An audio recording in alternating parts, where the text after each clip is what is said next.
happen could cost us the planet. Mr. Vice President, if we don't act now, it's going to be too late. There's a blurring between fiction and reality. Cancel Christmas. Because they have a political agenda.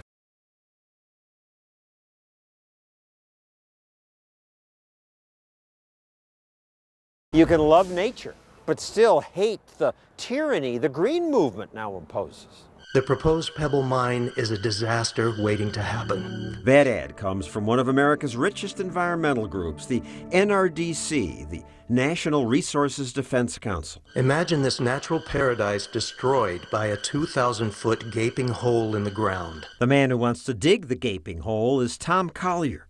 He's a Democrat who once managed environmental policy for Al Gore, Bill Clinton. You consider yourself an environmentalist? I do. After his environmental policy work, Tom saw opportunity in Alaska. This is the single largest deposit of gold and silver that is not being developed in the entire world. Not being developed because the EPA stopped it. They're proposing killing our project before an environmental impact statement has been done. Tom's firm hired hundreds of people to conduct a scientific study of this land so they could ask for permission to begin digging. Usually the EPA waits for that and then does its own study before it determines the fate of a project. But in this case, the EPA rejected the mine before Pebble even got its application in. You used to have 400 people working on this. Yes, we did. Now? 3. It's like a ghost town here.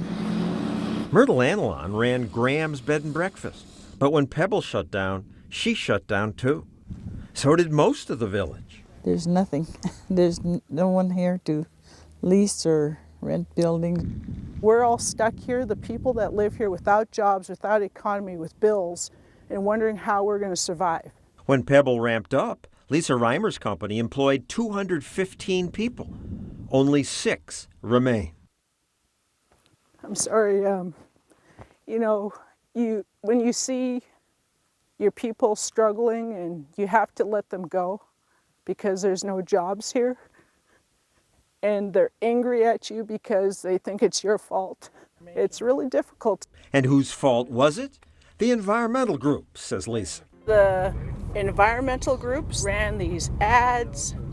They made people believe on TV that everything was going to die. Save Bristol Bay from the threat of the Pebble Mine. You're going to kill all the salmon. The things that NRDC is talking about are from an age far in the past. Now you can build a safe mine. There are 2 fairly significant mines that sit right on the edge of the Fraser River. It's the 2nd largest sockeye salmon fishery in the world.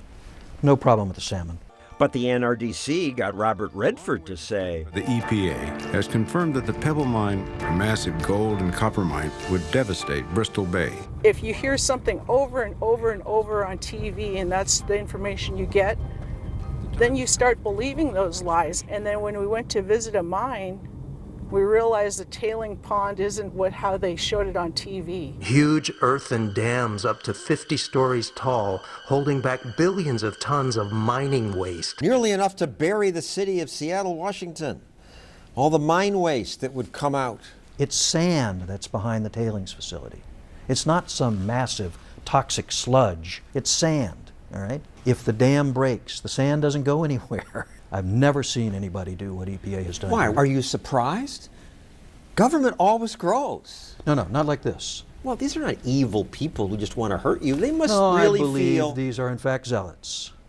Now, zealots don't necessarily have to be evil, but they decided to kill this project before any science had been done, and there are memos that show that. There are incriminating memos.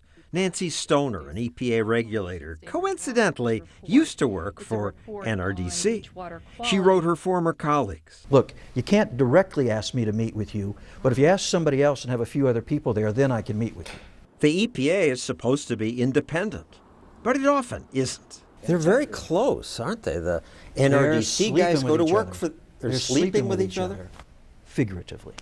Nancy Stoner leaves NRDC, goes to EPA, and immediately is involved in the decision to kill this mine when that's one of the top priorities of NRDC. Nancy Stoner did not respond to our questions.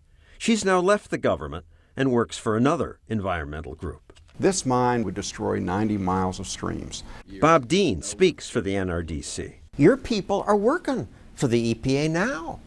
And EPA people come to work for the NRDC, colluding with big liberal regulators. NRDC is a source of expertise, and sometimes the government takes advantage of that. This is the beautiful bay they're worried about. I assumed the Pebble Mine was right next to this bay, but no, it turns out it's 90 miles away, the distance between Baltimore and Philadelphia. It is frustrating for me that someone that does not live here come in here and dictate and tell us what we cannot do, because we live here. You're just wrecking poor people's lives. This would create jobs. We created 50,000 new jobs in this country, putting up wind turbines, solar panels, building the next generation of energy efficient cars. This is where the future is. We also need copper and gold, and those are jobs too. Well, that's right, and we have to weigh those risks. There are some mines where NRDC says, great, go ahead. Well, it's not up to us. Are there any? Yeah, it's not up to us to greenlight mines, but what we do is... Are there any you don't complain about? Oh yeah, sure. We asked him for some names. We're still waiting. Listening to you, I'd think America would be uninhabitable, but nature's resilient. Mount Novarupta blew up near Bristol Bay in 1912. One of the worst volcanoes ever. The volcano couldn't destroy Bristol Bay. What makes you think one carefully regulated mining company will? If volcanoes were corporations that operated for profit, we would like to ensure that volcanoes not blow up and do natural disasters. It doesn't matter if you're going to build a bridge or a road or drill oil or timber, they're against everything. Tim Laporte runs an air taxi company. We get calls consistently for local people looking for jobs.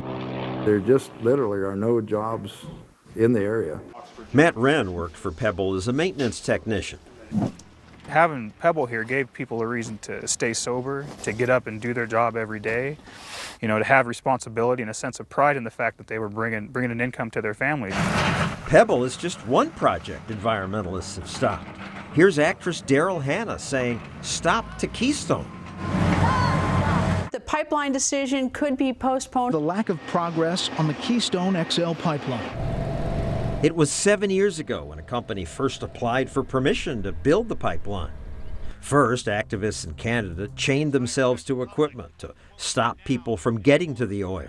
This is a toxic industry, and the only future that it's going to lead us to is a toxic one. When your bulldozers try to cross our line, while in Nebraska, every single person will be here saying no. Not in our land, not in our water. Jane Klebe and her activists have so far stopped Keystone in her state. How much have you slowed it down, personally? I think we've slowed it down 6 years here. And if President Obama tomorrow said, okay, go ahead, would it be built? Not in Nebraska. TransCanada could not lay a single ounce of pipe for at least 3 years because of all the legal challenges that landowners have right now. I've come to Cushing, an oil town. Further south along the pipeline route, the president stopped in Cushing, Oklahoma. Although his administration had delayed the pipeline, here he said he'd speed the process. Today I'm directing my administration to cut through the red tape, break through the bureaucratic hurdles, and make this project a priority. To go ahead and get it done. He approved the pipeline, but only from Oklahoma to Texas. It was very exciting. Hotels popped up, restaurants were packed. But then, President Obama has vetoed a bill from Congress to authorize construction of the Keystone XL pipeline. This company had a contract to build Keystone's pipes. Now they sit in this warehouse. The owner calls it a steel wasteland. You can see the dust that's collected over the years. There's probably $3 to $4 million sitting here waiting to be put into the ground. We probably have another $1 million worth of equipment sitting outside, just waiting. They want as many pipelines as they can get to make as much money as they want. That's Build America. You've seen the chart with all the pipelines. This is what's powered our prosperity. We have enough oil in the United States right now. You're depriving people of actual shovel-ready jobs, thousands of them. And now you're saying stop? We are, and you're right, about 2,000 construction jobs would be generated by building Keystone XL. They want to bring in more life-saving oil. No, they want to bring in more carbon pollution-producing oil rather than us as the United States say no. Actually, this time, no. People used to say NIMBY. You can build, just not in my backyard. Now it's roughly banana. Build absolutely nothing, anywhere, near anybody. With Keystone and projects like yours, I would think people who would want to build something would say, don't come to America. They're saying it already. This is green tyranny. And the tyrants get their way. Keystone and the Pebble Mine are stopped. You shouldn't be for resources, you shouldn't be for development, you shouldn't be for anything to better your life or have a good life. You should just shut up and go back to living the way we think you should.